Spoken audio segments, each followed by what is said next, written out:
So yun na, una natin gagawin sa video natin ay ito na, may parada. Alpha Caparo, may parada sila. Ayan. Dahil anniversary, no? 52nd anniversary na Alpha Caparo. Guys, ayan. So patiin natin yung mga kapatid natin na Skeptron, long live. Happy 52nd anniversary sa inyo, no? Ayan. So na-champo yung ano nila, no? Yung parada nila ng traffic. So wala naman tayong magagawa. Tsaka isang beses lang naman sa isang taon yan. Wala problema dyan. So yun nga, enjoy your day, guys. At another day, another delivery. At alam nyo na, guys, 8-8 ngayon. Kasamaang palad, hindi pa tayo nabibiyayaan ng rest day buong week. At alam nyo na, dire-diretso na ulit to. Wala na eh, yan na yun eh. Hindi na ako napagbigyan. Bukas datingan na ng mga parcel. Kaya na, parang Ongkoy, wait lang ha. Wait lang.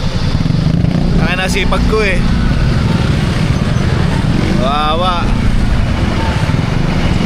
So yun, okay. Traffic nagkasabay-sabay ngayon. So yun nga, kahapon nga yung buong biyahe ko, hirap na hirap ako simula umaga hanggang hapon sa Panukle. Hirap ng Panukle kasi puro 500 tsaka 1,000 yung ipinabayad sa akin. Wala naman ako isusukli lagi ito, di ba? As in naman na sumusuka ako ng barya. Nagpapalit pa ako sa gas station pero wala din, no? So marami nagbayad ng 1,500 tapos wala na may 100 yung pabayaran sa parcel. Ayun nga, no, nakakaugalian na rin kasi natin mga Pinoy yan eh, no? Na yung buo wag gagastusin hanggat maaari. Kasi daw pag napariyahan mabilis na daw maubos. Ako naman, hindi naman ako naniniwala sa gano'n, guys, kasi lalo na sa atin, no, na hindi naman mayayaman, gagasusin at gagasusin natin yan. Ako na nagsasabi sa inyo, gagasusin at gagasusin nyo yan. Huwag nyo nang ipitin. At kung pwede pag darating ako exact payment, o wag naman yung sobrang buo ng na ibinabayad. So papunta na ako sa hub ngayon at isa natin kasama si Randy. Hindi na kaya ng cellphone, luma na kasi yung cellphone niya, hindi na kaya yung Shopee app. So papayaran ko sa kanya tong isang cellphone, yung Camon 20, no, yung ginagamit ko nung nakaraan natin pag-deliver. Siya muna ang gagamit ko ngayon. So yun na, biyahe muna. Malapit na rin ako sa hub. Nandito na rin kasi ako sa Balibago. Yan, mamaya na lang ulit, no? Siguro pag nandun na ako sa hub o pag nandun na ako sa area. Wala naman ako rest day. Wala sipag eh.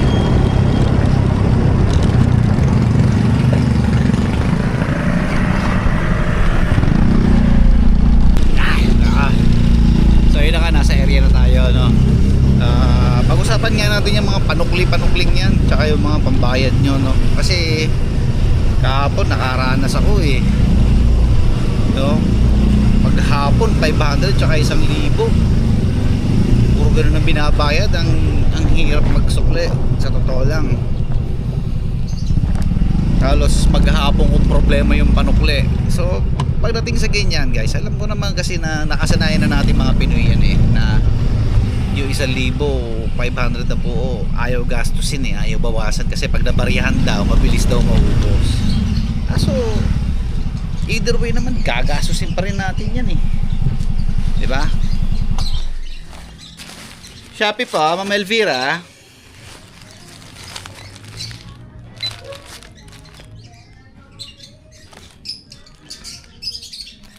Shopee po. Mamaya. Kasi nga yan, tuloy natin ha. Kasi nga, gagasusin at gagasusin mo din naman yan. Eh bakit ayaw mo pang mabaryahan eh? Inaantay, hindi ko alam kung inaantay mo pa kami. Eh, hindi naman sa lahat ng pagkakataon may panukli kami. Diba? Kasi kami, pag lumabas kami mga delivery rider ng Shopee, TikTok, Lazada, JNT, Flash, pag lumarga kami, pucha, marami kaming taong dadalhan. So alam naman magpapalit kami na magpapalit ng pabarya nyo, di ba? Alam nyo naman na may parating, tapos alam nyo naman buo yung pera nyo. Bakit hindi pa kayo lumabas saglit, di ba? Magpapalit. No, papalit nyo yung mga pera nyo. Sa ganon, eh hindi hassle kasi ayari, kami pa yung nagpapapalit ng pera nyo eh. Di ba? Obligasyon yung may panukli kayo. Lul. Ganito kasi nangyayari guys, no? Kunyari, wala na kaming panukli, nagbigay kayo ng 1,000. Ayaw nyo na maipapalit, wala kayong exact na pambayad, diba? Ang mangyayari niyan, pupunta pa kami sa tindahan. So para ipalitan ng tindahan yan, kailangan pa namin bumili ng mga bagay na hindi naman dapat, no? Example, ngayon, nagbayad ng 1,000. Ang parcel wala pa 100. Utang na, para lang masuklihan kita, bumili pa ako na ito. Halagang po 35 pesos. Isipin mo yun, kailangan pa namin bumili para lang mapalitan yung pera nyo, diba?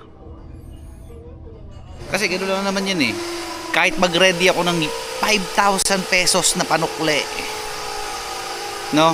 Sa 100 parcel, at kung lahat yan puro 1,500 ang babayad, walang mangyayari doon, ubos yun.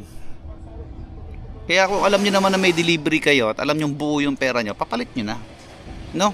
Mag-ready kayo ng exact payment, o kung hindi man hindi naman ganun kalaki yung ibabayad nyo. Ano ba ibig sabihin ko sa hindi ganun kalaki yung ibabayad nyo? For example, 200 plus yung parcel mo, at least 500, 300, may ready mo 400 pesos o kaya 500, hindi yung 1,000, di ba?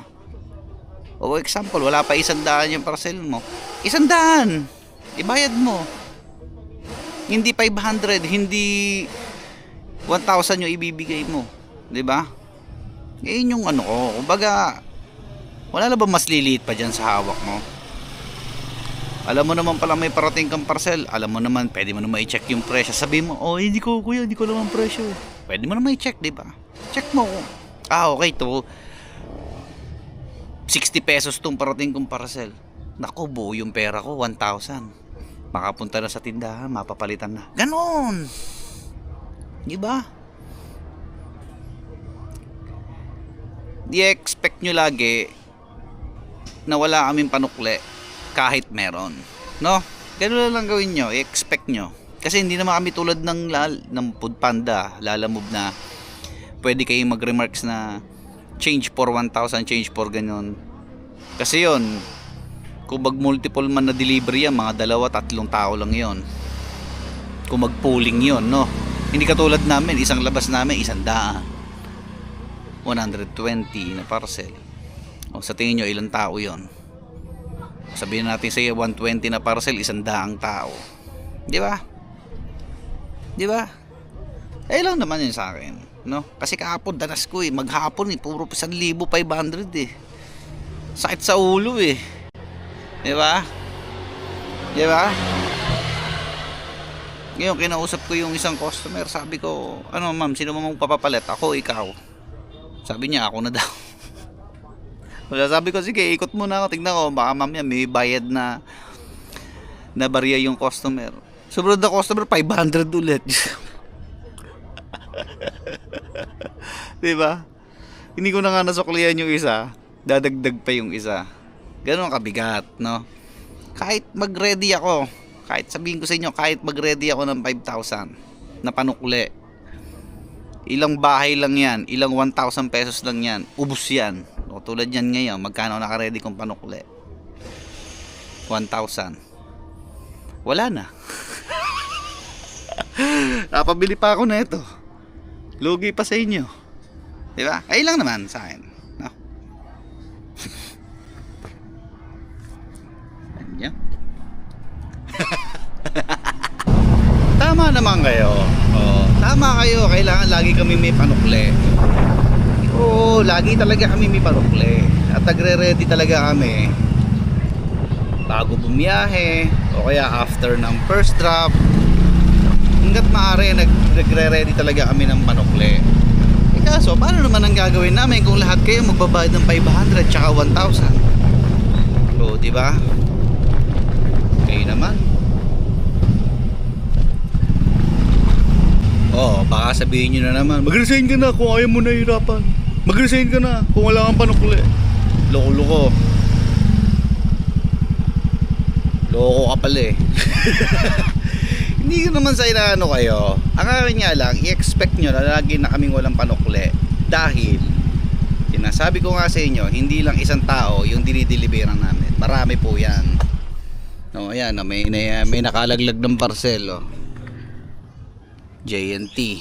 So, kukunin muna natin to. Iabot na lang natin sa tropang JNT mamaya. Nalaglag eh. Pagka ganyan, tulad yung sinabi ko sa inyo dati, pag nakakita kayo ng mga nalaglag na parcel, ibabalik natin. Hindi atin yan, ha? Hindi atin yan. Isipin nyo lang cargo yan ng rider. Mamaya ulit. So, yun na nga. All in all, yun lang naman, no?